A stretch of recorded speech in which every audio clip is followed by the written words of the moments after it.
So, Rafael, very good to have you on EOS World Tour. Thanks for having me. Yeah, so your project is EVA, where I met you at London Blockchain Live, and it's a very interesting project. Could you tell me about? Yeah, so basically EVA is putting out the same service as companies like Uber or Lyft, but the main vision and the idea is to be decentralized and give back the rewards or the profits directly to drivers or stakeholders within the ecosystem, instead of being a private owned company for the good of shareholders. It's giving everything back to the community. Right, so you feel like Uber is not doing enough to giving back because they're taking still a very huge cut compared to... Yeah, Uber and companies like Uber or Lyft are taking 25% of each ride transaction that goes over their technological application.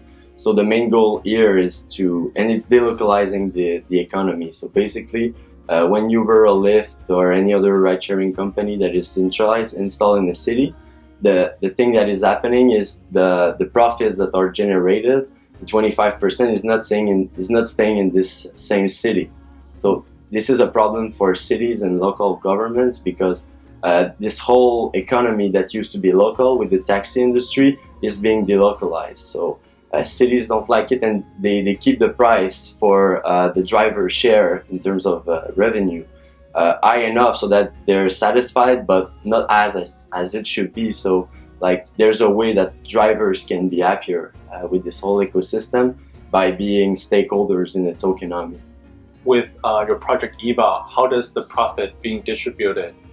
Yeah, so basically the model we have in the current open beta in Montreal, Canada, the way it works is at each transaction, at each ride, for example, 85% goes to the driver, 10% goes to the local community or node or local business that is operating the technology and that is facing with the authorities, the city, and make sure that the ecosystem is regulated, because the transport of people is really regulated industry.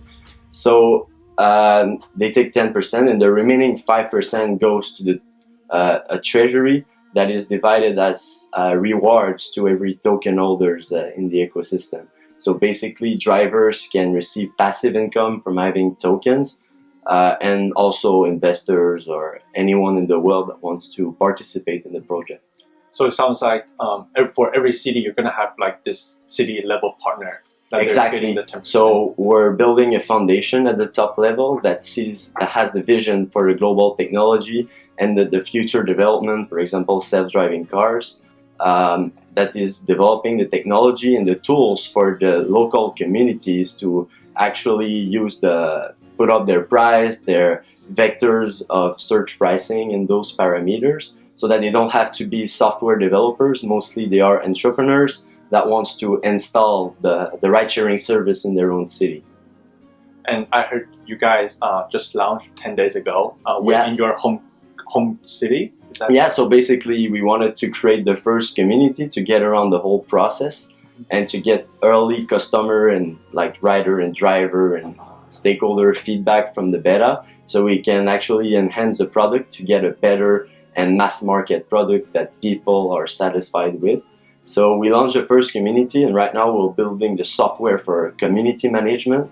So we can have all those software tools so that the community can be independent and there's no need for any developer in this group, and they can manage their ride-sharing community properly. And before the launch, we created the minimum viable product, in which we use the EOS.io protocol to do ride sharing in a decentralized way, and it's been working well so far. And we really designed the whole application so that people don't even know they're on blockchain. So users, they see the benefits of the tokenomics within the platform, but they don't need to know, they don't need to manage their private key. It's all done within their client application without them knowing about it. And we process credit cards payment because the mass market doesn't know how to get cryptocurrencies and use it. So that would be an entry barrier to use a product. So we created a credit card exchange to issue commodity tokens that is exchanged in the platform.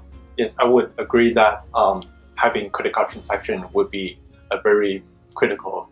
Yeah, exactly. So that's the vision we had, and instead of like logging in with the US account name and a private key, we created a system in which they log in with their phone number and a password like any other apps. Yeah. So what happened in China was that China has their own Didi, which beat out Uber. So Uber left China, but then people realized that Didi is not exactly compliant with regulations. So the government is trying to hunt down some bad practices from Didi. Do you see the regulation side as being a major factor in terms of how your project can succeed? Yeah, I would see that regulation is a big factor of whether this project can succeed or not. What's the regulators' reaction on your project right now? Right now, we're working with the Quebec Transport Ministry to get our pilot project working, so everything will be regulated and like legal in terms of business in the first community. And this is a model we want to apply in every new community, because I feel like a regulated industry like ride sharing has to work ends with the local governments and cities. So it's an important factor of success, and it is something we want to replicate in every new community that will come along in the project. And so Quebec is the first city that you're pushing this out. And what is your next step for expansion? The next step, we have people right now that wants to launch EVA in Toronto, Burundi, Africa. We have some folks in London as well. We really want to create this major ecosystem in which local businesses, could be even a taxi fleet that doesn't have any application, that wants to use the protocol, and these people can decide all the parameters, and as long as they comply with local laws and with the token economics in which they can become stakeholders quite fast, I feel like those people will be able to join in. So this is some benefits of having a decentralized model, is like instead of being a centralized company that goes into a market and those companies don't know the realities within this market, the major benefit is that this is local, this is an initiative from local people that have a really good glimpse of how this local market is operating in terms of regulation and in terms of the market as well.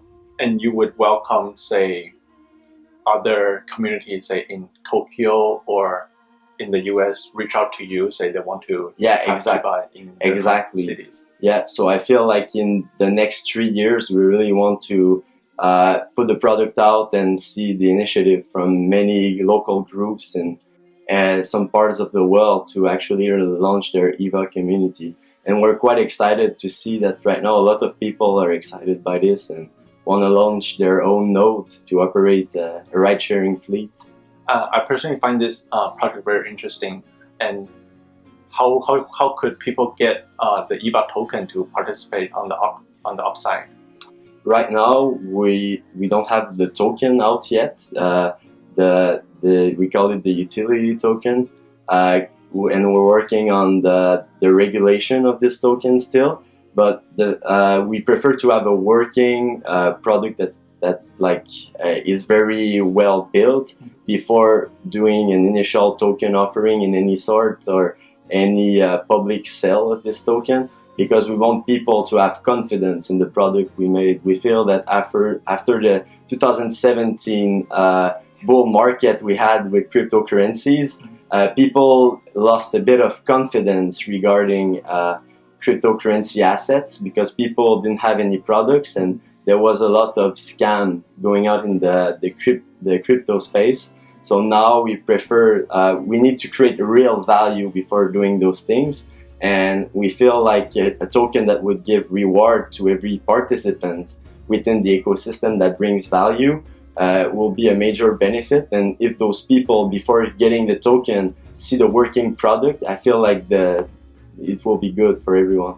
Yes, definitely, because I feel a lot of people are staying away from investing in crypto projects, specifically the same reason you said that there's too many scams. And people start raising money with just like a white paper or an idea. Yeah, exactly. And what the project you guys are taking, I'm very supportive of that. I think that's a very good decision from your team. It's appreciated, and we feel like it's the way to do such a thing, because otherwise you cannot show that you have something working well with only a white paper, because a lot of people can just write things and not do them. There's a difference between building and writing it, and we prefer to build it, get some market, and then to accelerate the development, do the public sale. Why did you choose to build it on EOS? Oh, we chose to build it on EOS because it was the only platform as of early 2018 when we started the development of the technology.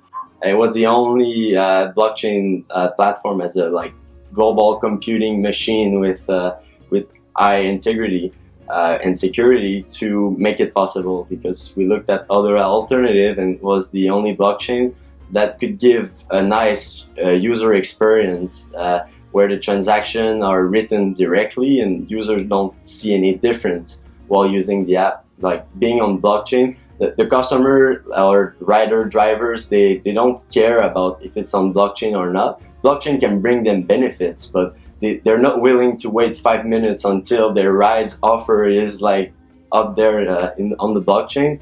So EOS was the only protocol that was making it possible in terms of scalability and in terms of development. Thank you very much for being here, Rafael, and good luck with the project. It's my pleasure. Thanks for having me.